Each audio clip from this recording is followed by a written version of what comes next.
Assalamualaikum warahmatullahi wabarakatuh. Perkenalkan, nama saya Devina Eka Pramudita dari jurusan Matematika PPG Prajabatan Gelombang 2 Universitas Negeri Malang.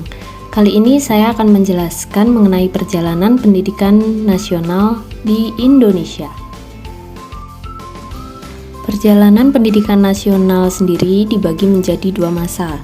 Yang pertama yaitu masa sebelum kemerdekaan, yakni pada tahun 1854, 1914, 1922. Nah, yang selanjutnya yaitu masa setelah kemerdekaan, yaitu pada tahun 1945, 1959, 1962, kemudian tahun 2000 hingga saat ini. Oke, selanjutnya kita akan bahas mengenai perjalanan pendidikan sebelum kemerdekaan. Yang pertama yaitu pada zaman kolonial Belanda. Nah, pada tahun 1854, beberapa bupati menginisiasi untuk mendirikan sekolah, di mana sekolah ini hanya untuk mendidik para pegawai saja. Selanjutnya yaitu Sekolah Bumi Putra pada tahun 1914. Sekolah ini diperuntukkan bagi anak bumi putra yang merupakan keturunan bangsawan dan tokoh terkemuka. Masa belajarnya ini berlangsung selama 7 tahun.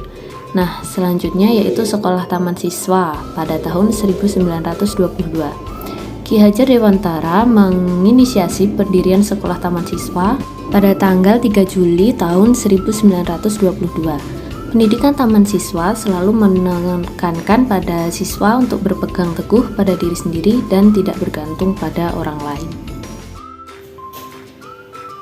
Oke, selanjutnya akan dibahas perjalanan pendidikan setelah kemerdekaan. Diawali dari pendidikan awal masa kemerdekaan pada tahun 1945. Pada masa ini terbagi menjadi 4 tingkatan, yaitu pendidikan rendah, pendidikan menengah pertama, pendidikan menengah atas dan tinggi. Yang kedua yaitu pendidikan masa Orde Lama pada tahun 1959. Pada masa ini menegaskan Pancasila dan Pancawardhana sebagai sistem pendidikan yang isinya mengenai prinsip-prinsip perkembangan cinta tanah air, kemudian moral internasional. Yang ketiga yaitu pendidikan masa Orde Baru pada tahun 1962. Pada masa ini diberlakukan pelajaran pendidikan moral Pancasila atau PMP dalam upaya penerapan nilai-nilai Pancasila di masa Orde Baru. Pada masa ini rakyat diwajibkan sekolah selama 9 tahun, yaitu dari SD hingga SMP. Disambung lagi selanjutnya pendidikan masa awal reformasi pada tahun 2000-an. Pada awal masa reformasi ini masih menggunakan kurikulum 1994, kemudian beberapa saat beralih ke kurikulum 2000, selanjutnya kurikulum 2002. Nah, kurikulum ini fokus pada 3 aspek yaitu afektif, kognitif, dan psikomotorik. Nah, selanjutnya untuk saat ini yaitu yang digunakan adalah kurikulum merdeka.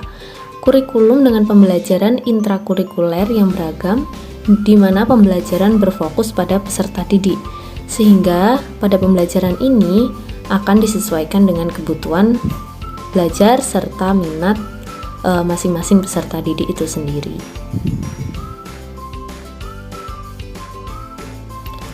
Selanjutnya kita akan membahas tentang apa sih praktik pendidikan saat ini yang membelenggu kemerdekaan peserta didik dalam belajar dengan melihat perjalanan pendidikan nasional sebelum kemerdekaan dan sesudah kemerdekaan.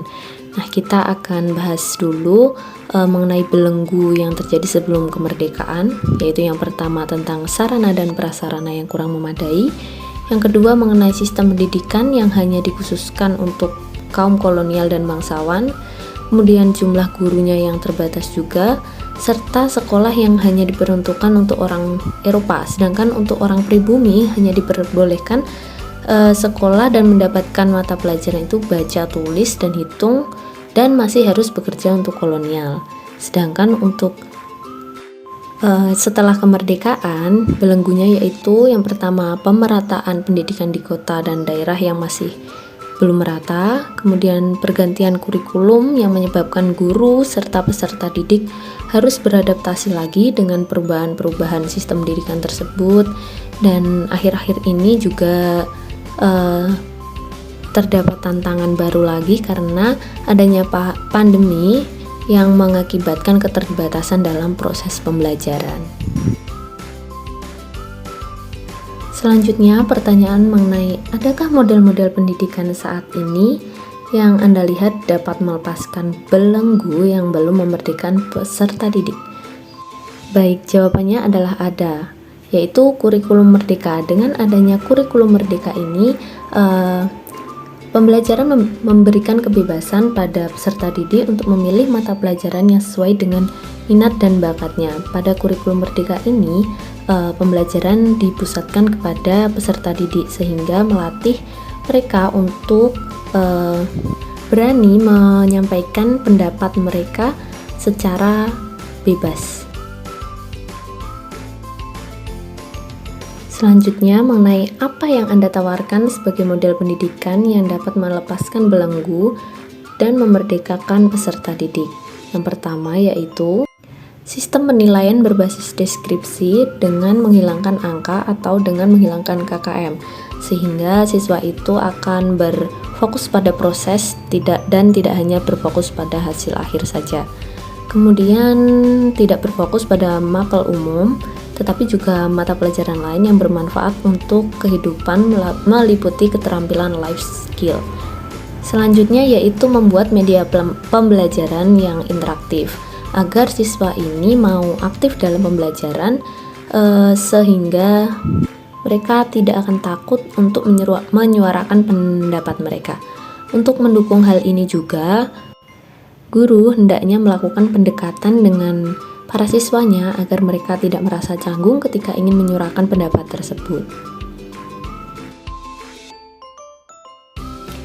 Yang terakhir, pembahasan mengenai refleksi diri, apa saja yang didapatkan setelah mempelajari mata kuliah ini.